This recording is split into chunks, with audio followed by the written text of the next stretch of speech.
If you want to use voice typing on OPPO Find X9, then first of all, we're gonna go to settings. We're gonna check if voice typing is enabled. So we're gonna scroll down over here and go to the system and update. Then we're gonna choose input method, manage keyboards, and then Gboard, because this is the default keyboard that we use on this phone. Now, in here, we should be able to find voice typing option and of course make sure that it is enabled. We can also tap over here to activate faster voice typing.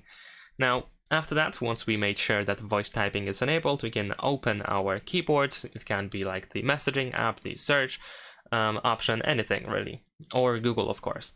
And on the right side of the keyboard, we have this microphone. So we can tap on this microphone, and if you do this for the first time, we need to grant permission for the keyboard to be able to use the microphone. And now whatever we say out loud, it should be converted into the text. Right now it actually uses Spanish, so let's switch to English and let's tap again. So there we go, now I can say anything out loud in order to try to search for something. And there we go. If you want to, of course, make the phone stop listening, we can just tap on the microphone, and there we go. That's pretty much it. Thanks for watching, leave a like and subscribe.